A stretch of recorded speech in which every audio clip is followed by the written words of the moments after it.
चांद तारे ही क्या देखते रह गए, चांद तारे ही क्या। अस्सलामु अलैकुम वरहमतुल्लाहि वबरकातुहू। अल्हम्दुलिल्लाह वस्सलातु वस्सलामु अला रसूलिल्लाह मुहम्मद इब्न अब्दुल्लाह सल्लल्लाहु अलैहि वसल्लम व अला आलिहि व सहबिहि अजमईन, अम्मा बाद। फ़अऊज़ु बिल्लाहि मिनश शैतानिर रजीम, बिस्मिल्लाहिर रहमानिर रहीम।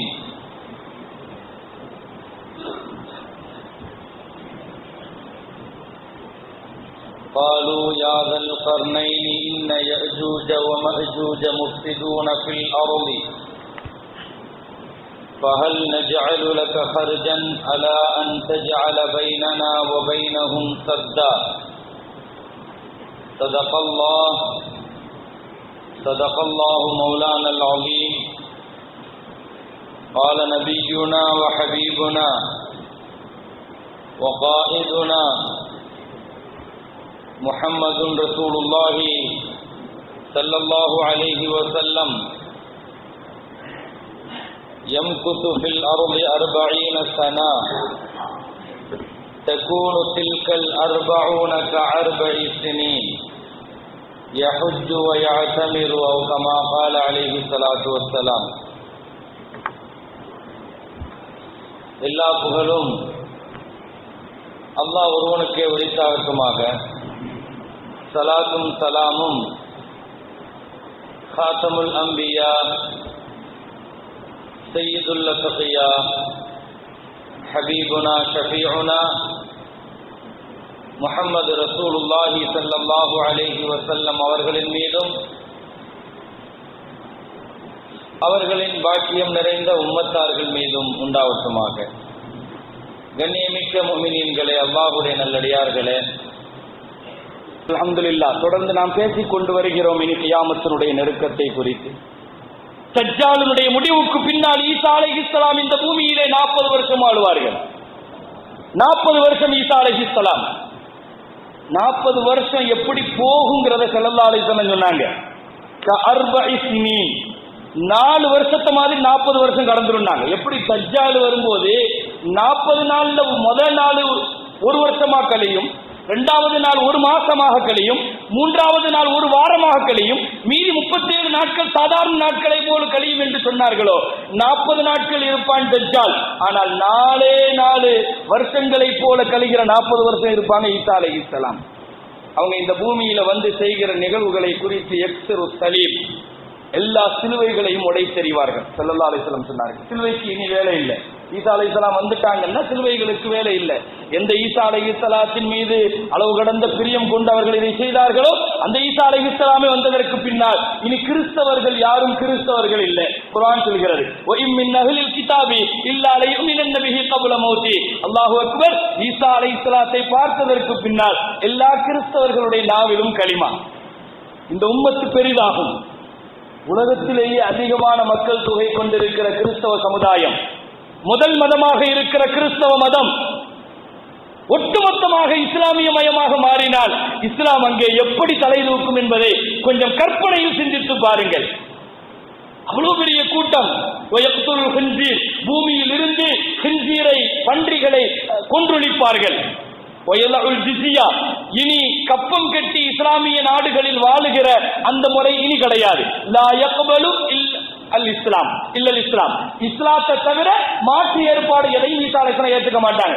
ஈசா அலைஹிஸ்ஸலாம் வந்த உடனே ஏறத்தாழ கிட்டத்தட்ட அந்த 40 வருஷம் ரசூல் ஸல்லல்லாஹு அலைஹி வஸல்லம் சொன்னார்கள், நீதமான ஆட்சி, திரும்பிய பக்கம் எல்லாம் இஸ்லாம், திரும்பிய பக்கம் எல்லாம் ஈமான், குஃபுரே கிடையாது, குஃபுரே கிடையாது, எல்லாமே இஸ்லாம், எல்லாம் இஸ்லாமிய மயம். ஈசா அலைஹிஸ்ஸலாம் வாழுகிற அந்த 40 வருஷம் முழு உலகிலும் இஸ்லாமிய மயமாக மிக அற்புதமாக ஆட்சி நடத்தி கொண்டிருப்பதனுடைய நடுவிலே அல்லாஹ்வுடைய நியதியை பாருங்க.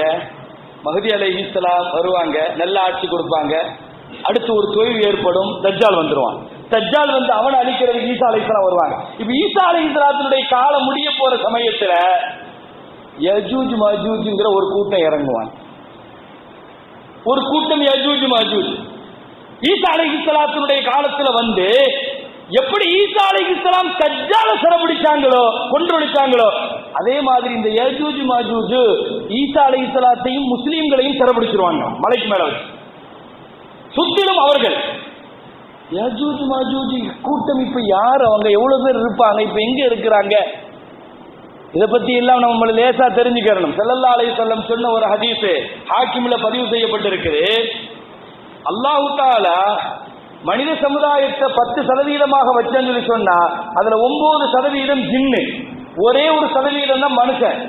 அந்த 1% 9% யஜூஜ் மஜூஜ், 1% தான் மற்ற மனிதர்கள். இப்ப நீங்க யோசிச்சுக்கோங்க அவங்க எவ்வளவு பேர் இருப்பாங்க, யஜூஜ் மஜூஜ் கூட்டம் எவ்வளவு பேர் இருப்பாங்கிறத நீங்க யோசிக்கலாம். குர்ஆன்ல அல்லாஹ் சொல்லுவான், ஹத்தா இதா ஃபுத்திஹத் யஜூஜ் வ மஜூஜ், யஜூஜ் மஜூஜுக்காக கதவு திறக்கப்படும், நாலாபுறத்திலிருந்தும் இந்த உலகத்தை நோக்கி அவர்கள் பாய்ந்து வருவார்கள் என்று குர்ஆன் சொல்கிறது. சூரத்துல் அன்பியாவிலே அல்லாஹ் சொல்லுவான், திறக்கப்படுகிறது என்று சொன்னால் அப்படியானால் அடைக்கப்பட்டிருக்கிறதா? குர்ஆன்ல அல்லாஹ் திறக்கப்படுதுங்கிறான். 10% மனுஷன்ல 9% அவன் தான் இருக்கிறான் யஜூஜ் மஜூஜ். அவ்வளவு பெரிய கூட்டத்தை அல்லாஹ் எங்க பிடிச்சு அடைச்சு வச்சிருக்கிறான். இப்போ வாங்க சூரத்துல் கஹ்ஃபுக்கு. அல்லாஹ் சூரத்துல் கஹ்ஃபிலே ஒரு வரலாறு சொல்லுவான். துல்கர்னைன் ஒருத்தருடைய வரலாறு சொல்றான்.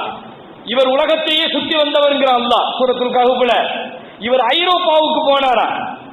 ஐரோப்பாவுக்கு போகும்போது அல்லாஹ் குர்ஆன்ல சொல்றான் ஐரோப்பா பூமியை பத்தி, லா யகாதுன யஃபஹூன கௌலா, யூரோப் படிப்பறிவு இல்லாத சமுதாயம் அல்லாஹ் குர்ஆன்ல. முஸ்லிம்கள் மாத்திரம் யூரோப்பை ஆட்சி செய்யலன்னா அவர்கள் ஒன்றுக்கும் ஆக மாட்டார்கள் என்று குர்ஆன் சொல்கிறது. ஸ்பெயின முஸ்லிம்கள் கைப்பற்றியதால் அவர்களுக்கு அறிவு, அவர்களுக்கு சயின்ஸ், அவர்கள் பெற்ற எல்லா அறிவுகளும் முஸ்லிம்கள் திறந்து பெற்றார்கள். ஐரோப்பா என்பது ஏதோ பிறவியிலேயே அறிவாளிகள் அல்ல அவர்கள், அவர்கள் அரபியர்களிடத்திலிருந்து பிச்சை வாங்கியவர்கள் அறிவை. குர்ஆனில் அல்லாஹ் ஐரோப்பியர்களை பற்றி தெளிவாக பேசுகிறார். லா யகாதுன யஃபஹூன கௌலா, என்றைக்கும் போய் சொல்லாத சத்தியமான குர்ஆனுடைய வார்த்தை இது. லா யகாதுன யஃபஹூன கௌலா, அவனுக்கு அறிவில்லை என்று அல்லாஹ் சொல்கிறார். யூரோப்பியனுக்கு அறிவு கிடையாது. எங்கிருந்து வந்துச்சு அறிவு? இஸ்லாம் கொடுத்தது, முஸ்லிம்கள் கொடுத்தார்கள். அந்த நாட்டை முஸ்லிம்கள் கைப்பற்றி ஒரு 500-600 வருஷம் ஆட்சி செஞ்சதுனால இன்னைக்கு அவன் சயின்ஸ்ல முன்னாடி இருக்கிறான், அறிவியல் துறையில எல்லா துறையிலையும் முன்னணியில இருக்கிறான். முஸ்லிம்கள்ட்ட இருந்து அபகரிச்ச அறிவு அது. கைர் அல்ஹம்துலில்லாஹ், அது வேற ஒரு விஷயம்.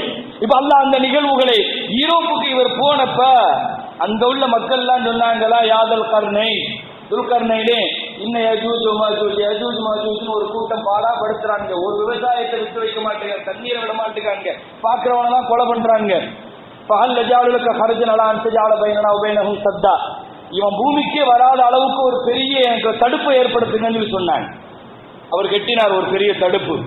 2 மலைகளுக்கு மத்தியில், பிரம்மாண்டமான 2 மலைகளுக்கு மத்தியில் இரும்பு பாலங்கள் அமைத்து செம்புகளை உருக்கி அவர்கள் வர முடியாத அளவுக்கு, நான் சொன்ன பார்த்தீங்களா, மனித சமுதாயத்தை விட அவன் 90% அதிகமான கூட்டம் அது. அந்த கூட்டம் பெரிய அழிச்சாட்டியம் செய்கிற ரவுடி கூட்டம். அதை தடுத்தார்கள் துல்கர்னைன் அலைஹிஸ்ஸலாம். ஊரே சேர்ந்து அவருக்கு ஒத்துழைத்ததாக குர்ஆன் சொல்கிறது. பிரம்மாண்டமாக கட்டி முடிச்சிட்டு அவர் சொன்ன வார்த்தை, ஒரு காலத்திலேயும் நான் கட்டிய இந்த சுவரை ஒரு சின்ன ஓட்டை கூட போட முடியாது என்று சொன்னார். உலகத்தினுடைய முதல் சிவில் இன்ஜினியர், அல்லாஹ் காட்டிய சிவில் இன்ஜினியர் அவர் துல்கர்னைன். பிரம்மாண்டமாக கட்டி முடித்தார். சொன்னார், ஆதா ரஹ்மத்தும் மிர் ரப்பி, இது என் சக்தி எல்லாம் ஒண்ணும் கிடையாது, என் ரப்பனுடைய கிருபை, அது என் ரப்பனுடைய அருள். ஃபைதா ஜா வாது ரப்பி ஜஅலஹு தக்கா, இந்த சுவர் எப்போ உடையும் தெரியுமா? உலகத்தில் கட்டி முடித்தவர் சொல்கிறார், இந்த சுவருக்கான கேரண்டியும் இந்த சுவர் உடைந்து விழுவதும் எப்பொழுது தெரியுமா? ஃபைதா ஜா வாது ரப்பி, என் ரப்பின் வாக்குறுதி கியாமத் நெருக்கத்தில் வரும். ஜஅலஹு தக்கா வகான வஅது ரப்பி ஹக்கா, அப்படியே துகள் துகளாக சிதறி போயிடுனாங்க. இந்த சுவர் வந்துடுவாங்க பூமிக்கு. அவ்வளவு பெரிய கூட்டம் வருவார்கள். நபிகள் நாயகம் ஸல்லல்லாஹு அலைஹி வஸல்லம் ஆர்ப்பரித்து வருகிற அந்த பிரம்மாண்டமான அவர்களுடைய முதல் பார்வைக்கு கிடைப்பது துருக்கியிலே ஓடுகிற தபரியா என்ற பிரம்மாண்டமான நதி. தபரியாவினுடைய நதி இருக்குத, அது 23 கிலோமீட்டர் நீளம். அகலம் 13 கிலோமீட்டர் அகலம், அது ஆழம் இன்னும் பிரம்மாண்டமானது. இவ்வளவு பிரம்மாண்டமான நதியை ஸல்லல்லாஹு அலைஹி வஸல்லம் சொன்னார்கள், அவர்கள் கடக்கிற பொழுது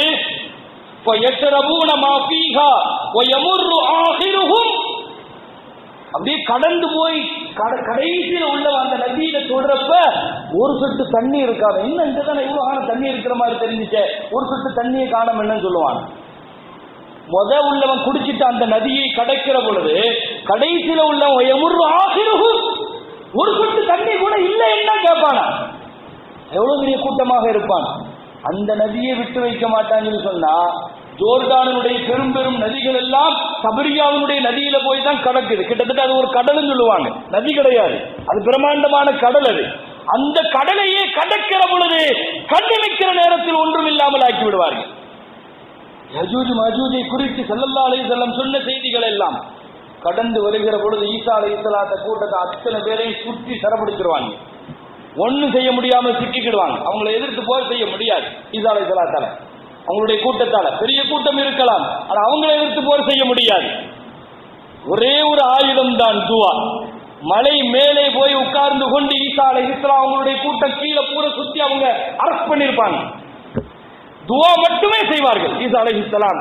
அந்த துவாவினுடைய விளைவாக ஸல்லல்லாஹு அலைஹி வஸல்லம் சொன்னார்கள், ஃபயுர்சிலுல்லாஹு அலைஹிம் ரகுபா, ஒரு சின்ன சின்ன புழுவை போன்ற ஒரு பூச்சை எல்லாம் அனுப்புவான். அவ்வளவு பெரிய கூட்டத்தை அழிக்கிறதுக்கு அல்லாஹ் சின்ன பூச்சை தான் அனுப்புவான். நாங்க அவர்களுடைய பெடரிகளில் போய் உட்கார்ந்து கொண்டு அப்படி அப்படியே செத்து போய் விடுவான்.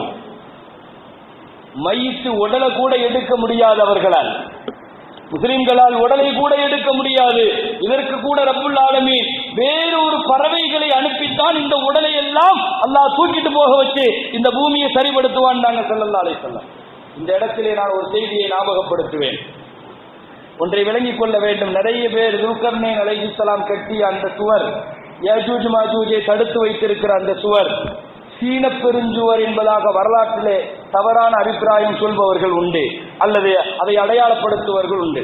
சீன பெருஞ்சுவருக்கும் துல்கர்னைன் அலைஹிஸ்ஸலாம் கட்டிய சுவருக்கும் அணுவளவும் சம்பந்தம் இல்லை. வரலாற்றிலே தெளிவாக விளங்கிக் கொள்ள வேண்டும். இது யஜூஜ் மாஜூஜுக்கு எதிராக துல்கர்னைன் அலைஹிஸ்ஸலாம் கட்டியது. சீன பெருஞ்சுவர், ரெண்டுக்கும் மத்தியில் உள்ள வித்தியாசத்தை பார்த்தீங்கன்னா, அது கட்டியது சீனர்கள் கட்டினார்கள், அவங்களுடைய ஆட்சியை பாதுகாக்கிறதுக்காக வேண்டி கட்டியது. இரண்டாவது ஒரு விஷயம் என்னன்னா, இது கட்டப்பட்டது இரும்புகளாலும் செம்புகளாலும் கட்டப்பட்டிருக்குது. சீன பெருஞ்சுவரை பொறுத்தவரையில் கற்களாலும் செங்கலாலும் கட்டப்பட்டது. மூன்றாவது வித்தியாசம் என்னன்னா, இரண்டு மலைகளுக்கு மத்தியில் உள்ளது இந்த சுவர். ஆனால் சீன பெருஞ்சுவர் மலைகளுக்கு மேலே உள்ள பாதைகளாக உள்ளது, மக்கள் கடந்து போகிற பாதைகள். அது சீன பெருஞ்சுவர் பல்லாயிரக்கணக்கான கிலோமீட்டர் தூரத்தில் இருக்குது, அந்த போடப்பட்டிருக்கு மலைக்கு மேல. ஆனா அது பாதை, அது மலைக்கு மேலே போடப்பட்ட ஒரு பாதை. ஆனா இது ரெண்டு மலைகளுக்கு மத்தியில் உள்ளது. நாலாவது ஒரு பெரிய வித்தியாசம் என்னன்னா, அதை கடக்க முடியாது, அதை சிதைக்கவும் முடியாது. ஆனா சீன பெருஞ்சுவரை பொறுத்தவரையில் அவர்கள் அதற்குள்ளே செல்கிறார்கள், போக முடியும், அதை கடந்து செல்கிறார்கள். அதிலே பெரிய பெரிய இழப்புகளும் உடைவுகளும் ஏற்படுகிறது. இது எல்லாத்தையும் வரலாற்றை அடிப்படையாக கொண்டு அந்த சுவர் இல்லை என்பதையும் நாம் விளங்கிக் கொள்ள வேண்டும்.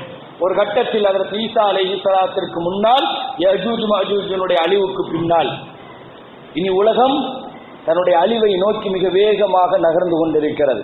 நான் சொல்வது சின்ன அடையாளங்கள் அல்ல, உலகத்தை பெரிய அழிவு பாதைக்கு கொண்டு செல்கிற மிகப்பெரிய 10 அடையாளங்களில் ஏறத்தாழ எல்லாம் கடந்ததற்கு பின்னால், ஒரு முக்கால்வாசி அளவுக்கு கடந்ததற்கு பின்னால் அதற்கு ஈசா அலைஹிஸ்ஸலாத்தினுடைய வஃபாத். ஸல்லல்லாஹு அலைஹி வஸல்லம் சொன்னார்கள், 40 வருஷம் இருந்து அவர் ஹஜ்ஜி செய்வார், உம்ரா செய்வார். ஸல்லல்லாஹு அலைஹி வஸல்லம் இதுவரைக்கும் அவர் ஹஜ்ஜி செய்யல. எல்லா நபிமார்களும் ஹஜ்ஜி செஞ்சிருக்கிறாங்க. ஈசா அலைஹிஸ்ஸலாம் ஹஜ்ஜி செய்யல, இனி ஹஜ்ஜி செய்வார்கள், உம்ரா செய்வார்கள். எந்த இடத்துல இருந்து இஹ்ராம் கட்டுவாங்கன்னு ஒரு கட்டம் நாம விளங்க வேண்டும். காபத்துல்லாவுக்கு இப்படி ஒரு முசீபத்து வரும், அல்லாஹ் பாதுகாக்க வேண்டும். ஸல்லல்லாஹு அலைஹி வஸல்லம் சொன்னார்கள், கியாமத்தினுடைய நெருக்கத்தில் அபிசீனியாவில் இருந்து வருகிற ஒரு பெரும் படை காபாவினுடைய ஒவ்வொரு செங்கலாக உருவி காபா இருந்த இடம் கூட அடையாளம் தெரியாமல் ஆக்கி விடுவார்கள். காபாவினுடைய ஒரு செங்கல் கூட கையில் கிடைக்காதுன்னாங்க ஸல்லல்லாஹு அலைஹி வஸல்லம். இஸ்தக்ஸிரு மினத் தவாஃப், அதிகமா தவாஃப் செய்யுங்க, அதிகமா தவாஃப் செய்யுங்க. நீங்க மக்காவுக்கு போனா, ஹரம் ஷரீஃபுக்கு போனா, ஹஜ்ஜிக்கு போனா, உம்ராவுக்கு போனா அதிகமா தவாஃப் செய்யுங்க. ஏன்னா ஃபகது ஹுதிம வெகு சீக்கிரத்தில் இந்த காபா உடைக்கப்படும் நாங்க ஸல்லல்லாஹு அலைஹி வஸல்லம். காபா பெயர்க்கப்படும் நாங்க. அல்லாஹ் ஒரு கட்டம் கடைசியாக இவர்கள் காபாவை சல்லடையாக ஆக்குகிற பொழுது அல்லாஹ் குர்ஆனை உயர்த்தியது போல காபாவையும் அல்லாஹ் உயர்த்தி விடுவான். காபா உயர்த்தப்படும். குர்ஆன்ல வார்த்தைகள் இல்லை, தீன் வாடிக்கு கூட இல்லை. தீனை இந்த உம்மத்திற்கு தாங்கி பிடித்துக் கொண்டிருந்த, இந்த உம்மத்தை இந்த நிமிடம் வரை பாதுகாத்துக் கொண்டிருந்த ஹஜ்ரத் ஈசா அலைஹிஸ்ஸலாம் தங்களுடைய மரண தருவாயை சந்திக்கிறார்கள். ஈசா அலைஹிஸ்ஸலாத்திற்கு இந்த உம்மத்து தொலை வைக்கும். ஸல்லல்லாஹு அலைஹி வஸல்லம் சொன்னார், இந்த உம்மத்து தொலை வைக்கும். ஒரு நபிக்கு தொலை வைக்கிற பாக்கியம், ஒரு நபிக்கு தொலை வைக்கிற பெரும் பாக்கியம். இந்த நபியாக அல்ல, இந்த உம்மத்தில் சாதாரணமான மனிதராக இந்த உம்மத்தினுடைய இமாம் தொலை வைப்பார். கொண்டு வந்து ரசூலுல்லாஹ் பக்கத்துல இன்றைக்கும் ஒரு இடம் இருக்கிறது. நான் ஏற்கனவே சொல்லி இருக்கிறேன். ஸல்லல்லாஹு அலைஹி வஸல்லத்துடைய மக்பராவுக்கு பக்கத்துல அபூபக்கர் உமர் ரலியல்லாஹு தாண்டி ஒரு இடம் இன்னும் காலியா வச்சிருக்கிறாங்க. ஆயிஷா ரலியல்லாஹுடைய வீட்டுல. அந்த இடத்துல அதற்கு ஈசா அலைஹிஸ்ஸலாம் அடக்கப்படுவார். ஏன்னா ஸல்லல்லாஹு அலைஹி வஸல்லம் வசியத்து பண்ணியிருக்கிறாங்க. ஈசா அலைஹிஸ்ஸலாத்தை எங்க அடக்கணுங்கிறது உட்பட வசியத்து பண்ணியிருக்கிறாங்க. அடக்கப்படுவார்கள். இனி இந்த உம்மத்து தனியாக நிற்கும். இதுவரை தங்களுக்கு ஒரு பெரிய நம்பிக்கையாக இருந்த ஈசா அலைஹிஸ்ஸலாத்தையும் இழந்து விடுவார்கள். மஹ்தி அலைஹிஸ்ஸலாத்தை இழந்து விடுவார்கள். இந்த உம்மத்து தன்னந்தனியாக ஒரு பிரச்சனை என்றால் கூட யாரிடத்திலும் போய் செல்ல முடியாத நிர்பந்தத்திலே நிற்கிற பொழுது மக்களின் நாட்கள் கடக்கும். அவரவர்கள் தெரிந்த இபாதத்துகளை செய்து கொண்டிருப்பார்கள். ஒரு நாள் இரவு நபிகள் நாயகம் ஸல்லல்லாஹு அலைஹி வஸல்லம் சொன்னார்கள், நீங்கள் எல்லாம் போய் உங்களுடைய வீடுகளுக்கு போய் உறங்கச் செல்வீர்கள், தூங்குவீர்கள். இரவு இருளடையும், கடுமையாக இருளடையும். இருள் காலையில் எழுந்திருப்பதற்காக நீங்கள் தலைப்படுவீர்கள்.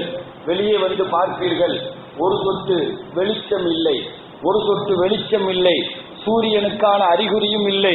நீங்கள் போய் உள்ளே உட்காருவீர்கள், சிறிது நேரம் ஓய்வெடுப்பீர்கள், மீண்டும் கொஞ்ச நேரம் கழித்து வெளியே வந்து பார்ப்பீர்கள், வெளிச்சம் இல்லை, கடுமையான இருள். மழை காலத்திலே மேக காலத்திலே இருக்கிற இருள் அல்ல அது, இருள் அல்ல அது, கடுமையான இருள். ஒரு பொட்டு வெளிச்சம் கூட யாரும் பார்க்க முடியாது. அதற்கு ரசூலுல்லாஹ் சொன்ன உதாரணம், உங்கள் பக்கத்திலே இருக்கிற கைகளை நீங்கள் கண்களுக்கு பக்கத்திலே பார்த்தால் அது ஒன்றுமே தெரியாது. நாங்கள் ஸல்லல்லாஹு அலைஹி வஸல்லம் சரி 24 மணி நேரம் கடந்துவிடும், 24 மணி நேரம் கடந்துவிடும், எங்காவது வெளிச்சம் வராதா, வெயில் வராதா? இன்றைக்கு நாம் எதிர்பார்த்து கொண்டிருக்கிறோமே ஆவலாக, இந்த வெயில் வராதா, இந்த வெளிச்சம் வராதா, பகல் மீண்டும் வராதா, தெளிவாகாதா, இந்த மழைக்கும் இருளுக்கும் முடிவு கிடைக்காதா என்று ஏங்குகிற நமக்கு அந்த கியாமத் நமக்கு இந்த நேரத்தில் ஒரு பெரிய படிப்பினை தர வேண்டும். 24 மணி நேரம் கடந்ததற்கு பின்னால் உலகமே முழு இருட்டிலே, பாலவாக்கம் மாத்திரமல்ல, சென்னை மாத்திரமல்ல, தமிழகம் மாத்திரமல்ல, இந்தியா மாத்திரமல்ல, முழு உலகமும் கொஞ்சம் யோசித்து பாருங்கள், கற்பனை செய்து பாருங்கள். இங்கிருக்கிற இருளில் கொஞ்சம் ஆறுதலுக்காக வேற யார்கிட்டையாவது பேச முடியும்னா எதுவும் பேச முடியாது. எல்லா தொடர்புகளும் துண்டிக்கப்படும், யாரையும் போய் பார்க்க முடியாது. அவரவர்கள் இருந்த இடங்களில் கடுமையான இருள். 24 மணி நேரம் இருளிலே கடந்ததற்கு பின்னால் வெளிச்சம் வராதா என்று வெளியே பார்ப்பார்கள், வெளியே நிற்பார்கள். கண்ணு கட்டிய தூரம் வரை ஒரு சின்ன வெளிச்சம்.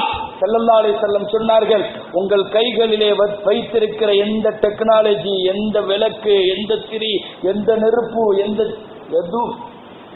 எல்லாம் செயலிழந்தது. எந்த டார்ச் லைட்டும் வெளிச்சம் கொடுக்காது. கொஞ்சம் யோசித்து பாருங்கள், கொஞ்சம் கற்பனை செய்து பாருங்கள். அந்த நிகழ்வுகள் அந்த இருட்டிலே அல்லாஹ் போட்டு விட்டால் சூரியன் மட்டும்தான் நமக்கு வெளிச்சம், வேற எந்த வெளிச்சம் இல்லை. 24 மணி நேரம் கடந்து விட்டது. ரப்பே, எங்களுக்கு வெளிச்சத்தை தரமாட்டாயா? நாங்கள் வெயிலை பார்க்க முடியாதா? சூரியன் முகம் காட்டாதா என்று அழுது இரவெல்லாம் வணக்கத்திலே. மறுநாள் நம்பிக்கையோடு வந்து பார்ப்பார்கள், ஒரு சொட்டு வெளிச்சம் இல்லை.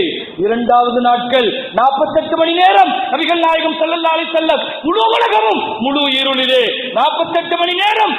பின்பு 3வது நாள் 72 மணி நேரம் அல்லாஹ் இந்த பூமியை இருளிலே போடுவான். ஷம்சு தஜ்ரி லிமுஸ்தகர்ரில்லஹா, வஷம்சு தஜ்ரி லிமுஸ்தகர்ரில்லஹா. சஹாபாக்கள் கேட்டார்கள், யா ரசூலல்லாஹ், அத்ததுரூன ஐன தذهب ஹாதிஹி ஷம்ஸ்? தோழர்களே, இந்த சூரியன் எங்கே போகிறது என்று தெரியுமான்னு கேட்டாங்க எல்லாரும். இந்த சூரியன் எங்க போகுது தெரியுமா?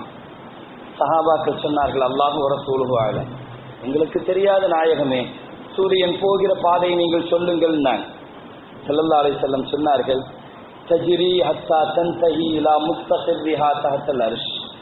சூரியன் ஒவ்வொரு நாளும் கடந்து போகிற பொழுது அல்லாஹ்வினுடைய அர்ஷுக்கு கீழே போய் ஃபதஹிர்ரு சாஜிதா, அப்படியே சுஜூதில் விழுகிறது. ஸல்லல்லாஹு அலைஹி வஸல்லம், ஒவ்வொரு நாளும் உங்களை கடந்து செல்லுகிற சூரியன் கடந்து போய் அல்லாஹ்வுடைய அர்ஷுக்கு கீழே அல்லாஹ்வுடைய சஜிதால போய் விழுது. அல்லாஹ் இப்ப சொல்லுவான், இருத்தஃபிஇ, நீ எழுந்து செல், நீ வந்த பாதையாக மீண்டும் செல். அல்லாஹ் சொல்லுவான், நீ வந்த பாதையாக மீண்டும் செல். நீ வந்ததை போன்று மீண்டும் செல் என்று அல்லாஹ்வின் உத்தரவு கிடைத்தவுடன் அது கம்பீரத்துடன் எழுந்திருக்கிறது. எழுந்து மீண்டும் இந்த பூமியை நோக்கி வருகிறது. பூமி சுற்றுகிறது, சூரியனை பூமி சுற்றுகிறது, எல்லாம் இயல்புகளும் நடக்கிறது. ஒரு கட்டம் நபிகள் நாயகம் ஸல்லல்லாஹு அலைஹி வஸல்லம் சொல்லுவார்கள், அப்படியே வந்து சஜிதாவிலே விழுகிற பொழுது அல்லாஹ் சொல்லுவான், இருத்தஃபிஇ, சூரியனை பார்த்து அல்லாஹ் சொல்லுவான், இருத்தஃபிஇ, நீ எழுந்து விடு, நீ எழுந்து விடு, வந்த பாதையாக இல்ல, அது அப்படியே எதிர் திசையில போன்னு சொல்லுவான். நீ வந்த பாதையாக போக வேண்டாம், எதிர் திசையில போம்மா. நபிகள் நாயகம் ஸல்லல்லாஹு அலைஹி வஸல்லம் சொன்னார்கள், 3 நாட்களாக இந்த உம்மத் முழு உலகமும் கடுமையான இருளிலே இருக்கிற பொழுது, ஒரு சொட்டு வெளிச்சம் வராதா என்று ஏங்கி கிடக்கிற பொழுது சூரியன் அப்பொழுது உதிக்கும். கிழக்கிலிருந்து அல்ல, மேற்கிலிருந்து உதிக்கும். நான் சொல்லலாம், சூரியன் மேற்கிலிருந்து உதிக்கும். என்ன நடக்கும்? மேற்கிலிருந்து உதித்தால் என்ன நடக்கும்? இன்ஷா அல்லாஹ் தொடர் ஜும்மாவிலே பார்ப்போம். எல்லாம் வல்ல ரப்புல் ஆலமீன் நாம் கேட்ட விஷயங்களை மிகச் சரியாகவும் அதனுடைய நபிகள் நாயகம் ஸல்லல்லாஹு அலைஹி வஸல்லம் சொல்லித் தந்த அந்த முறையிலும் புரிந்து கொள்கிற பெரும்